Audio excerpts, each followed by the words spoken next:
Okay, so, you sent these over, and Yeah. I mean, we were both just like, whoa, Yeah. declassified straight from the National Archives and, early 1960. Yeah, Talk about a tense time. And absolutely. this is like a puzzle, right? Totally. Yeah, these documents, they point to uh, two individuals, Yeah. Jochen Josten and Roman Devko. Okay. And they were definitely people of interest to U.S. intelligence. Especially right in the middle of the Cold War. Right in the thick of it, yeah. So we've got these messages, an information request. Yeah. We need to figure out, Yeah, what's the story here? exactly what's the story with these two guys, and why were they on the radar back then? Exactly. All right, so Josten first. Okay.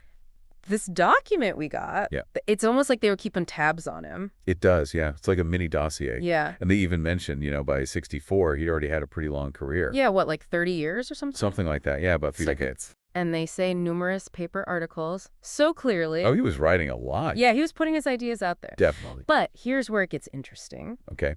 They specifically call out his post-World War II Anti-Kubark writings. Oh, yeah.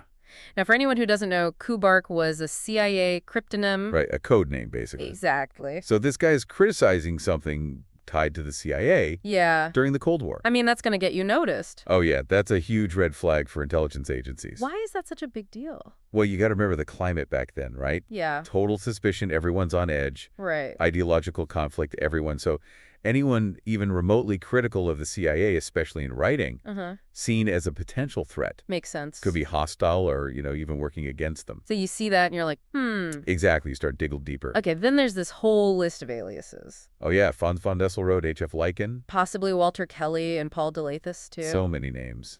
Makes you wonder why so many. Well, I mean, writers use pseudonyms for all sorts of reasons, right? Sure. Maybe they're writing different genres, Yeah. trying to keep their real identity separate. Right. Or maybe their writing's controversial. Yeah. Don't want any blowback. Makes sense. But from an intelligence point of view, multiple aliases could mean they're hiding something. Yeah, trying to cover their tracks. Exactly, and that definitely raises eyebrows. Okay, so let's get into his background. Okay.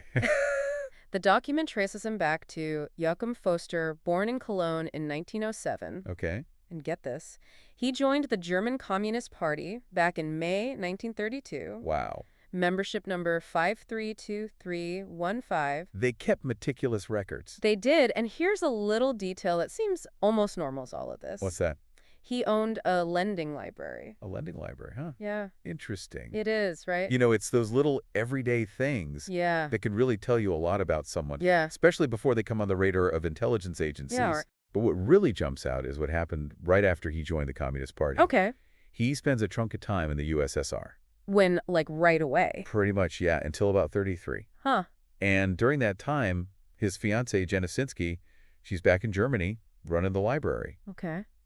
That trip to the Soviet Union, especially early on in his political life, that definitely would have raised some red flags later on. Yeah, for sure. I mean, can you imagine? No. What they must have thought. Yeah. So then in May 33, he flees to France. Sounds like he was on the move a lot. He was constantly moving all over Europe. Yeah, and it doesn't stop there. Nope. Mid to late 1930s, he gets expelled from Denmark. What was that all about? Writing against the Danish government, apparently. Oh, wow. So his writing was getting him in trouble. It was, yeah. From there, he goes to France by way of Iceland.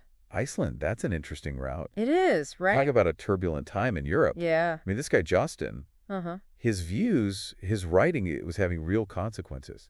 Yeah, he was basically unwelcome in some countries. Absolutely. Then in the 1940s, he pops up in Sweden. Okay. Marries a woman named May Nilsson. All right. And then? And then here's a big one. Okay. He comes to the U.S. via the USSR in 1941. Hold on. He went through the Soviet Union to get to the U.S.? That's what it says. During wartime? Yeah.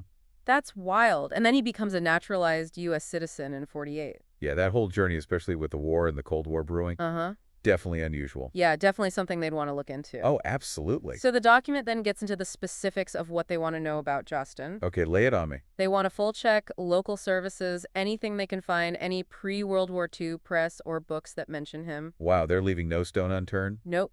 They also want a check of the BDC and photostats. BDC? It probably means the Berlin Document Center. Oh, okay. They had a ton of records, especially from the Nazi era. So they're digging deep into his past. Yeah, they want to know who he was connected to back then. Right. And then they ask for a check of address, and name lists any trace of him and Anna Shinsky, his fiancée. Wow, so they're trying to map out his whole network. They are his entire history. And they want all the addresses urgently. Yeah, like they're trying to find something specific. Right, some kind of pattern or link. Okay, now get this. What? The message straight up says, also of interest to the Warren Commission. No I'm way. The serious? Warren that investigated Kennedy's assassination? Wow. Okay, so this just got a whole lot more Yeah, so what serious. does that tell us about why they were so interested in this guy? Well, I mean, think about it. The Warren Commission, Uh-huh. they were looking into everything and everyone, Right. anyone even remotely connected to the assassination. You know if it was just a tiny connection. Exactly. And Jostin, with his background communism, the Soviet Union criticizing the CIA. All those different identities. Right. It all makes him a person of interest. Absolutely. They're looking for answers, Yeah. trying to connect the dots. So they want them to cable a summary of everything they find Uh-huh. and send all his pre-World War II writings. Wow, so they really needed to understand his early thinking. Especially in light of what happened to Kennedy. Exactly, his influences, his ideology. Okay, so we've got this writer, Yeah. politically charged past, traveled all over during some crazy times, criticized U.S. intelligence, Multiple names. and now a connection to the Warren Commission. It's a lot to unpack. It is. All right, let's move on to the second person mentioned in these documents. Okay. Roman Fedorovich Dedkov. All right, what do we know about him? Well, the document tells us his birth date and birthplace. Okay. March 28th, 1927, Alyansk, USSR. Got it. Same for his wife, Vilasa Nikolaevna Dedko. Okay. December 31st, 1930, Minsk, USSR. All right. And it looks like they applied for entry visas to India sometime before April 1962. Okay, interesting. Yeah, so Roman Dedkov, he had Soviet passport number 207461, issued September 1960. Okay. And he was supposed to arrive in New Delhi for a 2-year gig as an English teacher at the Soviet embassy. Huh. A teacher at the embassy? Yeah, seems pretty straightforward, right? On the surface, yeah, but there's a catch. What's that? The document says it is not known whether or not Dedkos actually arrived in New Delhi. Wait, so we don't know if he ever actually got there. That's the mystery. A Soviet citizen headed for a diplomatic post in India. During the Cold War. And we don't know if he even showed up. Right. That's definitely strange. It raises all sorts of questions. Yeah, like what was his real purpose? Exactly, or what happened. Then there's this handwritten note on one of the documents. Oh yeah, what's it say? It went around to archives and showing a guy gone east, not classified. Gone east, huh? What do you make of that?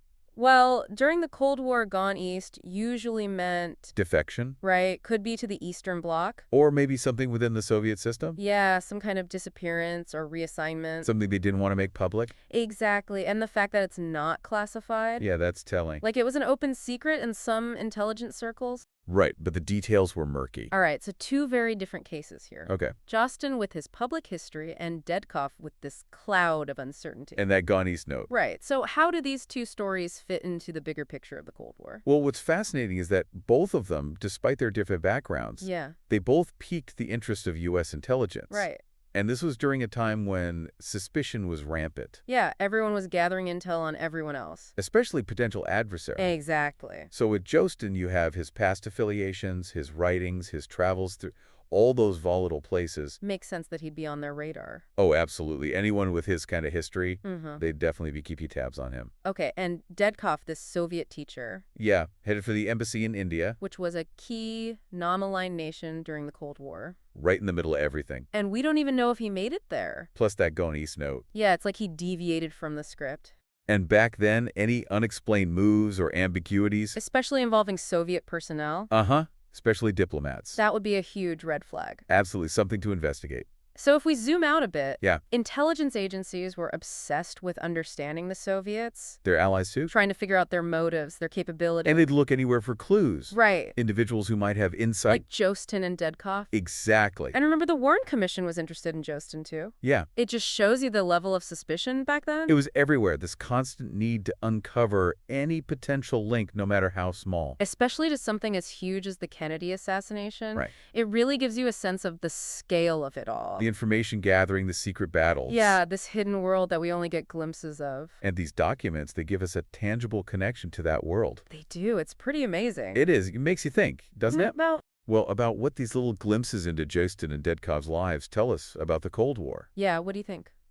I mean, how much attention did intelligence agencies pay to people like them? Right. People with uncertain pasts or unexplained movements And what other stories are out there? buried in those archives? Just waiting to be discovered. Exactly. That's a great point to end on. Thanks for having me. Thank you for bringing these sources to our attention. Of course. This has been a fascinating deep dive into a little corner of Cold War history. I agree. It's been great. Thanks again. Anytime.